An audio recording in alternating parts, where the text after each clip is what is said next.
മുസ്ലിങ്ങളെക്കുറിച്ച് വർഗീയത പറഞ്ഞു കഴിഞ്ഞാൽ ഒരുപാട് ശമ്പളം തരാം,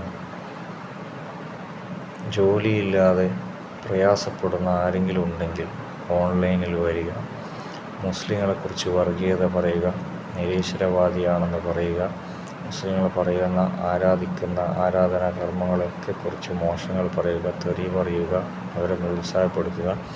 അങ്ങനെ ചെയ്തു കഴിഞ്ഞാൽ നല്ല ഓഫർ തരാം, നല്ല ശമ്പളം തരാം, ഫേക്ക് അക്കൗണ്ട് ഉണ്ടാക്കിത്തരാം, ഓക്കെ, നിങ്ങൾക്ക് വേണ്ടുന്ന IT ടെക്നിക്കൽ സപ്പോർട്ട് ഡിവൈസ് കാര്യങ്ങളൊക്കെ തരാം എന്ന് പറയുന്നൊരു മാഫിയ ഇന്ത്യയിൽ പ്രവർത്തിക്കുന്നുണ്ട്. വോട്ട് ബാങ്ക് മറിച്ചതുപോലെ മറ്റുള്ള ഒരുപാട് കാര്യങ്ങൾ ചെയ്യുന്നത് പോലെ ഇന്ന് സമൂഹത്തിൽ നോക്കിക്കഴിഞ്ഞാൽ മുസ്ലിം പേരുള്ള മുസ്ലിങ്ങളെ കുറ്റം പറയുന്ന ഒരുപാട് ഫേക്ക് അക്കൗണ്ടുകൾ കമൻറ്റ് ബോക്സിൽ നിരങ്ങുന്ന കാലത്താണ് നാം ഇപ്പോൾ ഉള്ളത്. അപ്പോൾ മുസ്ലിങ്ങളെ തന്നെ പറയുന്ന മുസ്ലിങ്ങളെ പറ്റി പറയുന്ന വിദ്യാർത്ഥികൾ, അതേപോലെ മുസ്ലിങ്ങളെ പറ്റി പറയുന്ന മുസ്ലിങ്ങളിൽ തന്നെയുള്ള മറ്റുള്ള ആൾക്കാർ, അവരൊക്കെ നിരങ്ങി മറിയുന്ന കാലത്താണ് ഇപ്പോൾ ഉള്ളത്. അപ്പോൾ അവർ ക്രിയേറ്റ് ചെയ്യുന്നത് മുസ്ലിങ്ങൾക്ക് തന്നെ എതിരെയുള്ള ആയുധമായിട്ട് മുസ്ലിങ്ങളെ തന്നെ ഒരു മുസ്ലിം ക്രിയേറ്റ് ചെയ്യുക, നിരീശ്വരവാദികളെ കൊണ്ടുവരിക, അങ്ങനെയൊക്കെയാണ്. ഓക്കെ, ഇപ്പോൾ ഇസ്ലാമിൻ്റെ കാര്യത്തിൽ ആർക്കും ഒരു നിർബന്ധമില്ല ആരെങ്കിലും മുസ്ലിമായിട്ട് ജീവിക്കണമെന്നോ മുസ്ലിമായിട്ട് മരിക്കണമെന്നോ.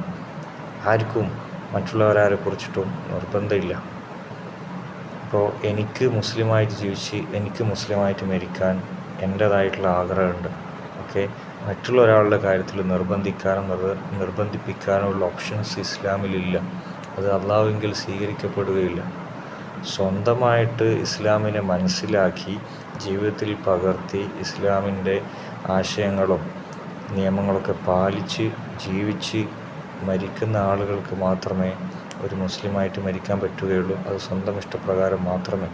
ഒരാളുടെ നിർബന്ധത്തിന് വഴങ്ങിയോ ആരെങ്കിലും കാണിക്കാൻ വേണ്ടിയിട്ടോ ആരെങ്കിലും നിന്നും എന്തെങ്കിലും ആഗ്രഹിച്ചു കൊണ്ടോ ഒരാൾക്ക് മുസ്ലിം എന്ന് പറയാൻ പറ്റില്ല. ഓക്കെ, അതുകൊണ്ട് തന്നെ ഈ സോഷ്യൽ മീഡിയയിൽ വന്നിട്ട് പേര് മാറ്റിയിട്ട് ഇസ്ലാമിനെ കുറിച്ച് എന്ത് തോന്നിയ പറഞ്ഞു കഴിഞ്ഞാൽ ഉള്ള മുസ്ലിങ്ങൾ അവിടെ നിന്ന് അപ്പുറത്തുനിന്ന് ഇപ്പുറത്തേക്ക് മാറിക്കോളും, കൺഫ്യൂഷൻ ആയിക്കോളും. ലോകത്ത് ഇസ്ലാമിൽ ആളുകൾ ഒഴുകുന്ന ഒഴുക്ക് കുറക്കാൻ പറ്റും. ഇസ്ലാമിൻ്റെ ഒരു പവർ കുറച്ച് കാണിച്ചാൽ, വർഗീയത ആക്കി കാണിച്ചാലൊക്കെ തെറ്റിദ്ധരിക്കുന്ന ആളുകളുണ്ട്. കാരണം ഇസ്ലാമിൻ്റെ മതം എന്ന് പറയുന്നത് മനുഷ്യന്മാരുടെ നിയന്ത്രണത്തിലോ ഈ ഖുർആൻ ഇറക്കിയത് മനുഷ്യനായിട്ടുള്ളൊരു വ്യക്തിയോ മനുഷ്യൻ്റെ എന്തെങ്കിലും അംഗീകാരമോ കഴിവോ കാര്യങ്ങളോ കൊണ്ടുമല്ല. അങ്ങനെ ആരെങ്കിലും മുഹമ്മദ് നബി സല്ലല്ലാഹു അലൈഹി വസല്ലം തങ്ങളാണ് ഖുർആൻ ഇറക്കിയതെങ്കിൽ എത്ര തൻ്റെ ഇടത്തോടു കൂടി ഇസ്സത്തോടു കൂടി പറയാൻ പറ്റും, ഇത് ഞാൻ ഇറക്കിയ എൻ്റെ പുസ്തകമാണ്. നമ്മളങ്ങനെ ഒരു കഥ എഴുതി കഴിഞ്ഞാലോ ഒരു കവിത എഴുതി കഴിഞ്ഞാലോ ഒക്കെ ഇത് ഞാൻ ചെയ്തതെന്ന് പറയാൻ അത്രത്തോളം ഗാംഭീര്യത്തോടു കൂടി അത് പറയാൻ ശ്രമിക്കുകയല്ലേ ചെയ്യാൻ.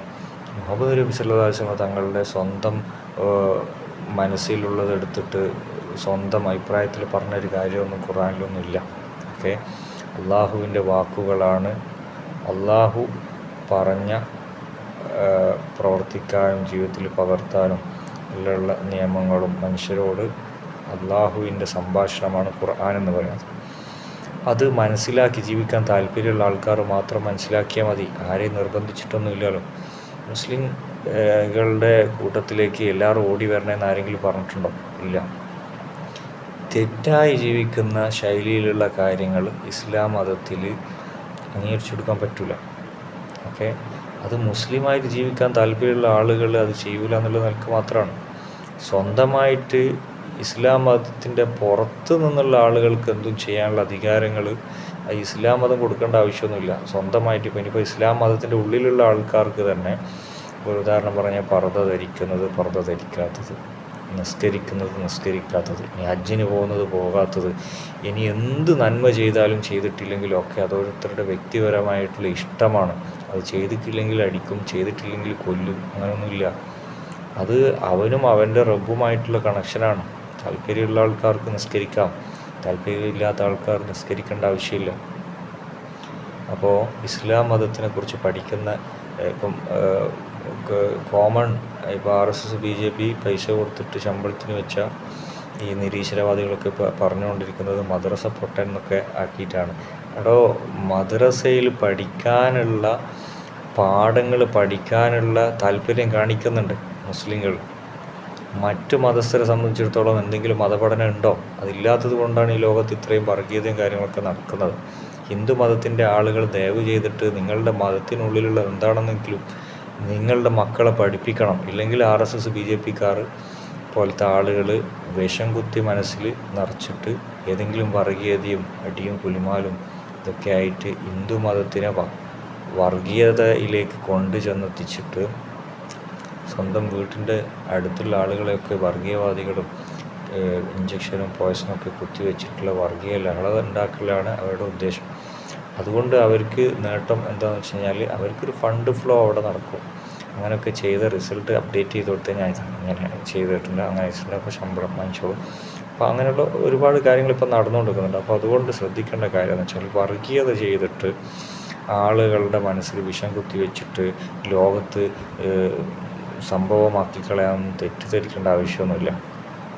ഇസ്ലാമിൻ്റെ യാത്രക്കോ വളർച്ചക്കോ ഒരു പോറലും ഏൽക്കില്ല. കാരണം ഇസ്ലാം എന്ന് പറയുന്നത് ഏതെങ്കിലും ഒരു വ്യക്തിയോ ഇന്ത്യയിലുള്ള ആരെങ്കിലോ അല്ലെങ്കിൽ മക്കത്തുള്ള മദീനത്തുള്ള ആരെങ്കിലുടെ കൺട്രോളിലൊന്നുള്ള കാര്യമൊന്നുമല്ല. അത് ലോകം മുഴുവൻ സൃഷ്ടിച്ച് പരിപാലിക്കുന്ന റബ്ബിൻ്റെ തീരുമാനത്തിൽ തന്നെ അത് നടക്കും. അതുകൊണ്ട് ആരും ആ കാര്യത്തിൽ ടെൻഷൻ അടിക്കണ്ട. ചെറിയൊരു തലച്ചോറും കൊണ്ട് ഏതെല്ലോ നാട്ടിലുള്ള ഏതെല്ലോ സ്ഥലത്തിരുന്നിട്ട് ചിന്തിച്ചു കഴിഞ്ഞാൽ ആ തലച്ചോറിൻ്റെ ഉള്ള പരിധിയിൽ നിന്ന് കറങ്ങാന്നല്ലാതെ അതിൻ്റെ പുറത്ത് ഈ ലോകത്തിൻ്റെ പരിധി വിട്ട് പുറത്തേക്ക് പോകാനോ അല്ലെങ്കിൽ വേറെന്തെങ്കിലും ചെയ്ത് കളയാനോ നമുക്ക് പറ്റുമൊന്നുമില്ല. മനുഷ്യനല്ലേ, മനുഷ്യൻ്റെ പരിമിതികളില്ലേ. മനുഷ്യർക്ക് എന്തും ചെയ്യാന്നുള്ള കഴിവും കാര്യങ്ങളൊന്നും ഇല്ലല്ലോ. ഭൂമി ആകാശം നശിപ്പിച്ചിട്ട് വേറെ സ്ഥലത്തേക്ക് പോകാനുള്ള കഴിവൊന്നും മനുഷ്യനിക്കില്ലല്ലോ. അല്ല ദൈവത്തെ അങ്ങ് ഇല്ലായ്മ ചെയ്ത് കളയാം. അപ്പോൾ ശമ്പളത്തിന് പണിയെടുക്കുന്ന നിരീശ്വരവാദികൾ ഹിന്ദു മതത്തിനെ കുറിച്ചൊന്നും പറയുന്നില്ലല്ലോ. കാരണം പൈസ വാങ്ങിക്കുന്ന സമയത്ത് ഒരു കൂറ് കാണിക്കണ്ടേ, അതുകൊണ്ടല്ലേ. ഈ ഫേക്ക് അഡ്രസ്സ് കൊടുക്കുന്ന ആൾക്ക് ഇത്ര ശമ്പളം എന്നൊന്ന് പറഞ്ഞു തന്നിട്ടുണ്ടെങ്കിൽ നമുക്കും ചെറിയ രീതിയിൽ അപ്ലൈ ചെയ്തതിന് എന്തെങ്കിലും കിട്ടൂലേ, അല്ലേ. ഒരുപാട് ആൾക്കാർ ജോലിയില്ലാണ്ടെല്ലാം പ്രയാസത്തിൽ നടക്കുന്നുണ്ട്. അപ്പോൾ ഇത് നിങ്ങൾക്ക് പബ്ലിക്കായിട്ട് കുറച്ച് പറയാൻ പറ്റുകയാണെങ്കിൽ കുറച്ചുകൂടി ആളെ കൂടുതൽ കിട്ടൂലേ. നമ്മളിങ്ങനെ രഹസ്യമായിട്ട് ഒരു തീവ്ര വർഗീയവാദികൾ ടെററിസ്റ്റുകൾ ഓപ്പറേഷൻ ചെയ്യുന്നത് പോലെ ഉള്ളിൽ കൂടി ഇങ്ങനെ ചെയ്യുന്ന സമയത്ത് നിങ്ങൾക്ക് പുറത്ത് പറഞ്ഞിട്ട് ചെയ്തുകൂടെ? അതല്ല നല്ല മുസ്ലിങ്ങളാണ്. കാരണം വർഗീയതവാദികളും അതേപോലെ നിരീശ്വരവാദികളെല്ലാം മുസ്ലിങ്ങൾക്കെതിരെ പറയുന്നത് മാത്രമേ കേൾക്കുന്നുള്ളൂ. അതുകൊണ്ട് ചോദിച്ചാണ്, ഹിന്ദു മതത്തിൽ എന്തെല്ലോ കാര്യങ്ങളൊന്നും ഇല്ല, എല്ലാം അവർ അംഗീകരിച്ചാണ്. ഹിന്ദു മതം ഉള്ളതല്ല അല്ലേ. നിരീശ്വര വർഗീയവാദികൾ പറയുന്ന പ്രകാരം ഹിന്ദു മതം ഉള്ളതാണോ? ക്രിസ്ത്യാനികളെ ഒന്നും പറയുന്നത് കേൾക്കുന്നില്ലല്ലോ. ഇതെല്ലാം കൂട്ടുകച്ചവടം എന്തൊക്കെയോ നടന്നിട്ട് ഒരു അണ്ടർസ്റ്റാൻഡിങ് മീറ്റിംഗ് ഒക്കെ. പക്ഷെ ചില സമയത്ത് നിങ്ങൾക്ക് പണി കിട്ടുന്നുണ്ടല്ലോ ചില സ്ഥലത്തൊക്കെ. അപ്പോൾ അവിടെ കമ്മീഷൻ ഏജൻറ്റ് ആ വർക്കൗട്ട് ചെയ്യുന്നത് അത്ര ക്ലിയർ ആയിട്ടുണ്ടാവില്ലല്ലേ. അപ്പോൾ ഏജൻറ്റും കാര്യങ്ങളും പരിമിതികളൊക്കെ ഉണ്ടല്ലേ. അപ്പോൾ നിങ്ങളെ അതിലുള്ള ആസൂത്രണവും കാര്യങ്ങളൊക്കെ ഓരോരോ യൂണിറ്റും പിന്നെ അതിന് നിങ്ങൾ ആ ഡിവൈസൊക്കെ കൊടുക്കുന്നുണ്ടോ? അതിന് നെറ്റ്വർക്ക് ഫ്രീ ആയിട്ട് കൊടുക്കുന്നുണ്ടോ? അല്ലെങ്കിൽ അതിൻ്റെ IT സപ്പോർട്ടും സോഫ്റ്റ്വെയർ എഞ്ചിനീയറും ഹാർഡ്വെയറും നെറ്റ്വർക്കിങ്ങും എല്ലാം അങ്ങനെയാണോ? അങ്ങനെയാണ് വരുന്നത്. ഇതിൻ്റെ MCA ആയിട്ടുള്ള ആൾക്കാരെ കൂടുതൽ നോക്കുന്ന ഡിജിറ്റൽ മാർക്കറ്റിങ്ങിൻ്റെ കോഴ്സൊക്കെ ആയിട്ട് കൊടുക്കുന്നുണ്ടോ വർഗീയത കൊടുക്കാൻ വേണ്ടിയിട്ട്? അപ്പോൾ ഏതെല്ലാം മേഖലകളിൽ എന്തെല്ലാം ചെയ്യുന്നുണ്ട് ഇതൊക്കെ ഒന്ന് പബ്ലിക്കായിട്ട് കുറച്ച് കാര്യങ്ങൾ പറഞ്ഞു തന്നിട്ടുണ്ടെങ്കിൽ ജനങ്ങൾക്ക് ഇങ്ങനെയുള്ള ബുദ്ധി ഒന്ന് ജനങ്ങൾക്ക് കുറച്ച് വൈഡായിട്ട് കിട്ടിക്കഴിഞ്ഞാൽ അവർക്കും എന്തെങ്കിലും കിട്ടിക്കോട്ടെ അവരുടെ വീട്ടിലേക്കും. അതുകൊണ്ട് നിങ്ങൾ ഈ ഫേക്ക് അഡ്രസ്സ് ഒരുപാട് മുസ്ലിം പേര് ഭയങ്കരമായിട്ട് മുസ്ലിങ്ങൾക്കെതിരെയാണല്ലോ പറയുന്നത്. അത്രയും നിങ്ങൾക്ക് വളർച്ച ഉണ്ടായല്ലോ അല്ലേ. ഇസ്ലാം മതം അങ്ങനെ തകർന്നു പോലല്ലേ. ലോകത്തിലുള്ള ഇസ്ലാം മത ജനസംഖ്യയിൽ വളരെ കുറവ് വന്നിട്ടുണ്ടല്ലോ അല്ലേ. അപ്പോൾ നാളെ ചിലപ്പോൾ ഈ ഇസ്ലാം മതം തീരെ ഇല്ലാണ്ടായി പോവും. അപ്പോൾ നിരീശ്വരവാദികൾ തേച്ചു അങ്ങ് ഭൂമി അങ്ങ് ഏറ്റെടുത്തിട്ട് ബാക്കിയുള്ള എല്ലാ ആൾക്കാരും അങ്ങോട്ടാണ് പോകേണ്ടതെന്ന് പറഞ്ഞാണ്. കാരണം ഭൂമി മൊത്തം നിങ്ങളായി മാറില്ല. ഇപ്പോൾ പറയുന്നത് കേൾക്കുന്ന പാകിസ്ഥാനിൽ പോയിട്ട് പാകിസ്ഥാൻ അതും ഇതെല്ലാം പിടിച്ചു കഴിഞ്ഞാൽ ബാക്കിയുള്ള എവിടെയാണ് പോകണ്ടേ? അതും കൂടി ഒന്ന് പറഞ്ഞൂടെ? അപ്പോൾ നിങ്ങൾ ബാക്കിയുള്ള എല്ലാ ആൾക്കാരും എല്ലാം നിങ്ങൾ പറയുന്ന പോലെ തന്നെ ഉദ്ദേശിക്കുന്ന പോലെ തന്നെയാണ് എല്ലാം നടക്കുന്നതെന്ന് തെറ്റിദ്ധരിക്കണ്ട. ഓക്കെ, ഇസ്ലാം മതത്തിൻ്റെ മുസ്ലിങ്ങളുടെ എക്സ് മുസ്ലിം എന്നുള്ള പേര് വിട്ടിട്ട് വർഗീയ നിരീശ്വരവാദികൾക്ക് RSS BJPൻ്റെ പൈസ കിട്ടിയിട്ട് ആ സ്റ്റേജിൻ്റെ പ്രോഗ്രാമിൻ്റെ ഇസ്ലാമിൻ്റെ മാത്രം മുഹമ്മദ് ബാക്കി ആരും ഇല്ലേ? ഹിന്ദു മതത്തിൽ ആരും ഇല്ലേ? ക്രിസ്ത്യൻസിൻ്റെ യേശു ക്രിസ്തു ആരും ഒന്നും അല്ലേ? അവരെല്ലാം ഒഴിവാക്കിയ നിരീശ്വരവാദികൾ എന്ത് ചോദിച്ചു കഴിഞ്ഞാലും ആദ്യം പറയാം മുഹമ്മദ് നബി എന്ന് പറയാം. മുഹമ്മദ് നബി അങ്ങനെ പറഞ്ഞു, ഇങ്ങനെ പറഞ്ഞു, അത് ഇങ്ങനെ ആക്കി, മറ്റേതാക്കി, മറിച്ചതാക്കി, വേറൊന്നും പറയാനില്ല. എന്ത് ചോദിച്ചു കഴിഞ്ഞാൽ അതാ ഉത്തരം.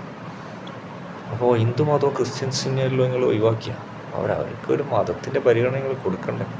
നിങ്ങളെന്താ പിന്നെ പേര് മാറ്റി നിരീശ്വരവാദി എന്നുള്ള പേര് മാറ്റിയിട്ട് മുസ്ലിങ്ങൾക്കെതിരായി ഇത് മാത്രമാക്കാൻ. ഓക്കെ, മുസ്ലിങ്ങൾക്കെതിരായി പ്രവർത്തിക്കുന്ന പാർട്ടി എന്ന് മാത്രം പറയണം. നിരീശ്വരവാദം നിങ്ങൾ പറയേണ്ട ആവശ്യം, നിരീശ്വരവാദം തന്നെ എല്ലാവരെയും കൂടി കുറിച്ചിട്ട് പറയേണ്ട ആവശ്യമില്ല. അപ്പോൾ ആരിഫ്, കാരിഫ്, ചാരിഫ്, പാരിഫ് എന്നൊക്കെ പേരിട്ടിട്ട് മുസ്ലിങ്ങളെ എല്ലാം പഠിച്ചു കഴിഞ്ഞിട്ട് വന്നിട്ട് നിൽക്കുന്നു. എന്നിട്ട് വർഗീയതവാദി നിരീശ്വരവാദിയാണെങ്കിൽ എല്ലാ മതത്തിനെയും പറ്റി പറയുന്നത് കേൾക്കണ്ടേ? അതെന്താ കേൾക്കാത്ത? ബാക്കിയുള്ള മതങ്ങൾ നിങ്ങൾ അംഗീകരിക്കുന്നുണ്ടോ? അല്ലെങ്കിൽ ശമ്പളം വാങ്ങുന്ന കൂട്ടി തന്നിട്ടുണ്ടോ കുറച്ചധികമായിട്ട്? അതെല്ലാം നിങ്ങൾ വ്യക്തമാക്കും, എന്നാലല്ലേ മനസ്സിലാവുള്ളൂ. അതുകൊണ്ട് നിങ്ങൾ കുരക്കും. ഏതുവരെ കുരക്കും അറിയാം? മണ്ണൂർ പോകുന്നവരെ കുരക്കും. ഓക്കെ, മണ്ണൂരെത്തി ഒരുപാട് ആൾക്കാർ മണ്ണൂരെത്തി, കുറച്ച് ആൾക്കാർ, അവരൊന്നും അഡ്രസ്സില്ല. ഓക്കെ, അതേ സ്ഥാനത്ത് നിങ്ങൾ ഈ തെറിപാട്ട് പാടുന്ന നിങ്ങളിപ്പം പറഞ്ഞുകൊണ്ടിരിക്കുന്ന ആളുണ്ടല്ലോ, ആര്? മുഹമ്മദ് നബി സല്ലല്ലാഹു അലൈഹി വസല്ലം തങ്ങൾ ഇന്നും ഒരു സെക്കൻഡ് ആൾ മുറിയാതെ വിസിറ്റേഴ്സ് ലോകത്തിൻ്റെ പല ഭാഗത്തു നിന്നുള്ള നബി സല്ലല്ലാഹു അലൈഹി വസല്ലം തങ്ങൾ പറഞ്ഞ വാക്കുകൾ ലോകത്തിൻ്റെ കൾച്ചറായി മാറിപ്പോയി. ഒരു സെക്കൻഡ് പോലും നബിയുടെ പേര് പറയാത്തൊരു നാടില്ലാത്ത കോലത്തിലേക്ക്, ആളില്ലാത്ത, സമയമില്ലാത്ത, സെക്കൻഡില്ലാത്ത കോലത്തിലേക്ക് എല്ലാ ഭാഗത്തു നിന്നും അഷ്ഹദു അന്ന മുഹമ്മദ് റസൂലുള്ളാഹി എന്നുള്ള ബാങ്ക് മാത്രമായിട്ടും നിസ്കാരത്തിലുള്ള പേര് പറയുന്നതായിട്ടും മറ്റുള്ള പ്രാർത്ഥനകളൊക്കെ ആയിട്ടും ലോകത്തിൽ ഏറ്റവും കൂടുതൽ പറയപ്പെടുന്ന പേരിൽ മുഹമ്മദ് നബി സല്ലല്ലാഹു അലൈഹി വസല്ലം തങ്ങളുടെ പേര് മാത്രമല്ല, ജീവിതത്തിൽ നെഞ്ചോട് ചേർത്തി സ്നേഹിച്ച ലെവലിൽ ആ വളർച്ച മറ്റൊരാളിലും ഇതുവരെ കണ്ടിട്ടില്ല, ഇനി കാണാനും പറ്റുകയില്ല.